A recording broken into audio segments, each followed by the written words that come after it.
Porque na primeira fase saem as pessoas inteligentes.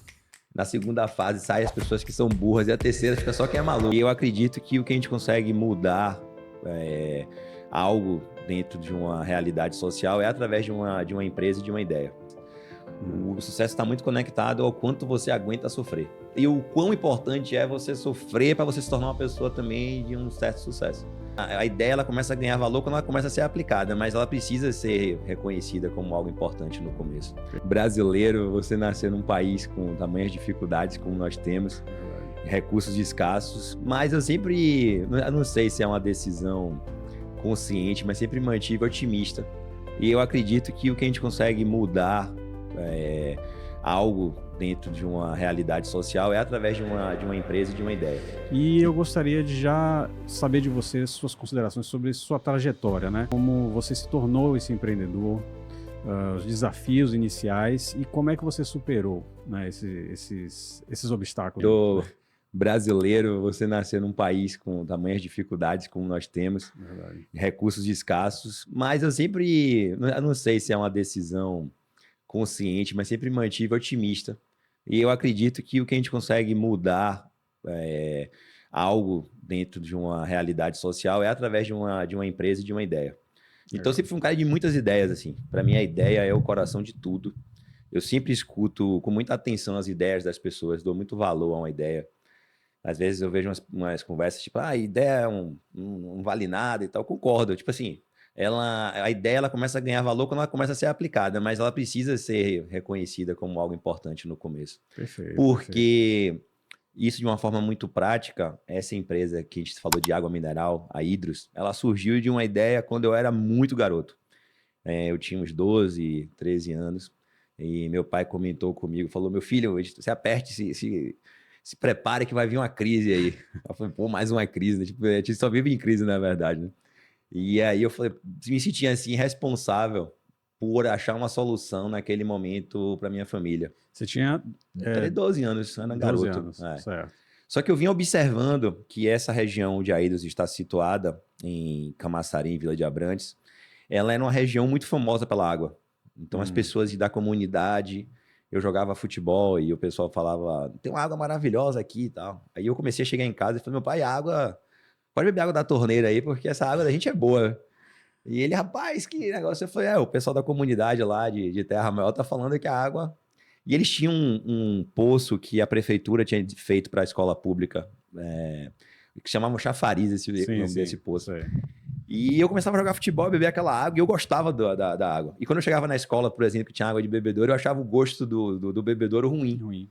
Então eu falei, rapaz, a gente tem alguma coisa de valor nessa ideia aí. E eu falei, a gente vai fazer uma empresa de água mineral. A gente vai ganhar dinheiro com a empresa de água mineral. Aí no começo o pessoal dá risada, né? Tipo, esse menino tá sonhando. Então, já desde cedo você já teve essa ideia, né? Exato. Só que eu não imaginava a dificuldade que era você criar uma empresa de água mineral, o tamanho da burocracia. Sim. Né? Porque dessa ideia, até a gente fazer o primeiro poço de teste, foram 15 anos, algo assim. Você tem que ter muita resiliência. E engraçado porque esse nome Hydrus, nessa época que eu tinha essa idade, eu lia muita filosofia grega, então eu gostava desses nomes com origem grego. E aí eu queria que esse nome traduzisse a pureza e o valor que a água tinha no sentido de substâncias e minerais.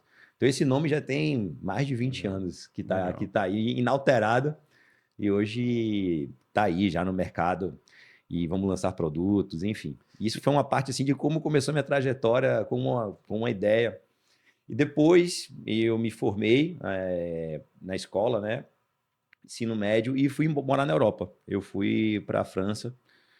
E lá eu comecei a observar muita coisa. Assim, tem uma coisa de você morar em algumas capitais, porque elas te dão um certo conhecimento sobre assuntos como moda, por exemplo. Eu morei em Paris 6 anos. Eu trabalhei na Champs-Élysées durante muito tempo. Então eu tive convívio com a troca das vitrines de Louis Vuitton, Gucci. Eu tinha muitos amigos que eram do mundo da moda e tal. Então isso sempre teve presente assim, legal. Nada vem do nada, né? E quando eu voltei, comecei a trabalhar com hotelaria, porque nesse processo eu trabalhava com um grupo forte lá na Espanha, Grupo Pachá, e eu voltei com esse DNA hoteleiro, assim, um DNA já de serviço já. Sim. Então, eu era um cara muito focado em atendimento ao cliente, em antecipação de demanda, muitas questões assim relacionadas a um trabalho VIP, né, com clientes de alto nível. E eu trouxe isso para a hotelaria quando eu voltei para Salvador. A família da minha esposa abriu um hotel em Vilas do Atlântico, Malibu Plaza. Sim, E sim. aí a gente começou um trabalho de hoteleiro lá e começou a desenvolver essa visão do que eu tinha visto e tentando trazer uma combinação de inovação, de lobbies integrados com a hotelaria tecnológica, algo que deu super certo, que é um embrião aí de tudo que eu comecei a fazer até chegar nas startups. Porque depois de um tempo eu comecei a perceber que a tecnologia, ela ia de uma certa forma não mais trabalhar de forma vertical nas empresas, mas ela ia estar passando por todos os departamentos. Certo. E eu comecei a me dar conta, por exemplo, assim, na parte hoteleira, que o gerente geral de hotelaria teria que também ser um cara de TI. E eu via muito isso não acontecendo, na verdade. E as discussões sobre canais de venda, distribuição, o E você pessoal não está falando entendia. de que ano, mais ou menos? 2010, 2010, né? né? Você já estava Já com estava a cabeça trabalhando já nisso. já. Mas eu quero resgatar aqui, né? Porque você tem muita coisa, tem muito conteúdo aí, então eu quero resgatar aqui o primeiro ponto que você falou foi da visão, né? Sim, Quando você teve a visão sim, da fonte da água, né? isso. Da Hidros, de abrir, né? De fundar a Hidros. E o que me chamou a atenção foi a questão da persistência. Você falou É, que foram 15 anos é. até efetivamente. Exato. Porque a gente tem uma ideia de água mineral que algumas pessoas até me ligam, mandam mensagem: Felipe, eu tô com uma nascente aqui na minha fazenda e vou fazer disso uma água mineral.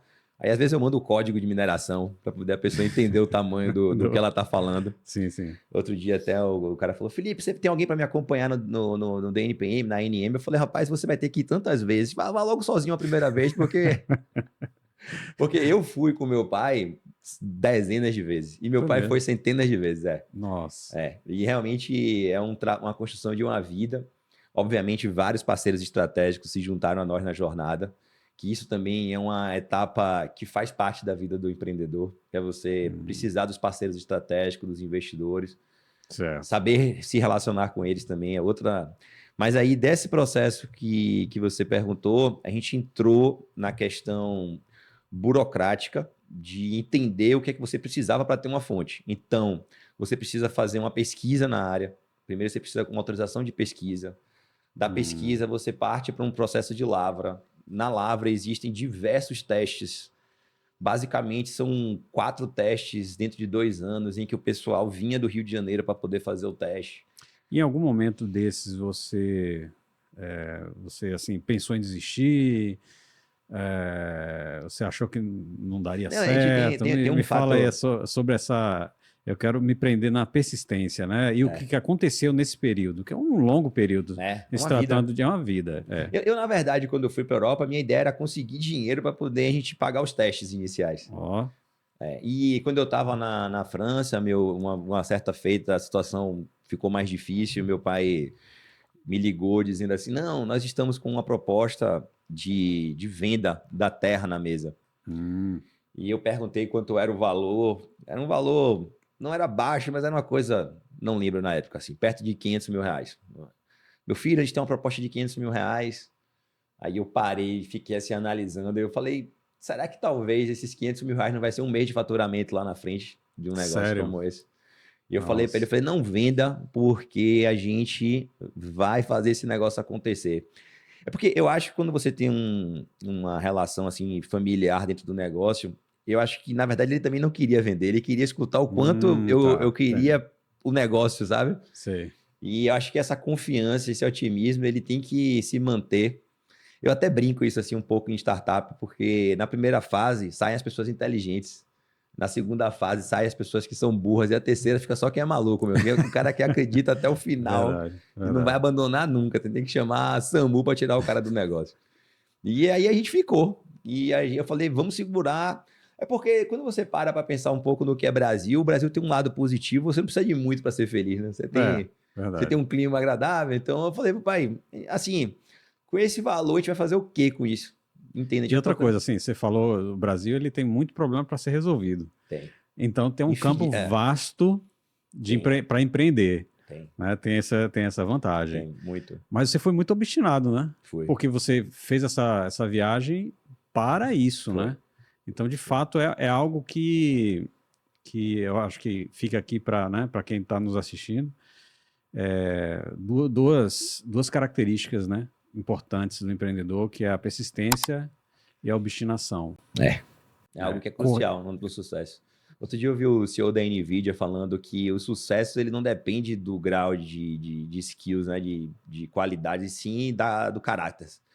O sucesso está muito conectado ao quanto você aguenta sofrer. E o quão importante é você sofrer para você se tornar uma pessoa também de um certo sucesso.